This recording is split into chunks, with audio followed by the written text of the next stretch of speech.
তো আপনাকে আমি প্রথম ধাঁধা করছি, আমি চলি কিন্তু পা নেই, আমি চলি কিন্তু পা নেই, আমি কাটি কিন্তু ছুরি নেই। ওইটা মাছ হবে, সাপ।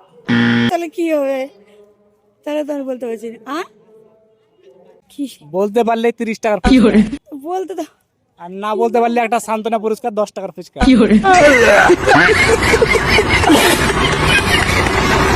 আচ্ছা তাহলে আমি আর একটা জিজ্ঞেস করি। তো সেকেন্ড ধাঁধা হচ্ছে, কোন জিনিসটা আছে বাজারে কিনি বাড়িতে নিয়ে যাই কিন্তু কখনো খাই না? বাজারে কিনি বাড়িতে নিয়ে যাই কিন্তু কখনো খাই না। সবই তো খাই বাজারে, জানিয়ে আসি। বলতে পারলে 30 টাকার ফুচকা।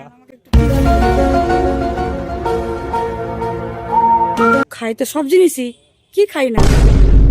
আপনি বলেন দেখি কি হবে। আচ্ছা এটার আমি অ্যান্সার বলে দিচ্ছি, এটার অ্যান্সার হচ্ছে থলে ব্যাগ, পলিথিন। যখন সবজি কিনি তখন দোকানদার ফ্রিতে দেয়, কিন্তু বাড়িতে নিয়ে গিয়ে ওটা খায় না, বাদ বাকি সবই খায়। 3 নম্বর ধাঁধা হচ্ছে যে কোন জিনিসটা আছে নিজে কথা বলে না কিন্তু কথা শেখায়? কোন? দেখো একটু, তুমি একটু চিন্তা ভাবনা করে বলো। মনে বলো, দেখো না। বই বই। Right answer. এতক্ষণে একটা সঠিক অ্যান্সার পেলাম এই দিদির কাছ থেকে, তো এই দিদিকে অসংখ্য ধন্যবাদ আমার ধাঁধার অ্যান্সার দেওয়ার জন্য। তো দাদা, দিদিকে এখন 30 টাকার ফুচকা দিয়ে দিন।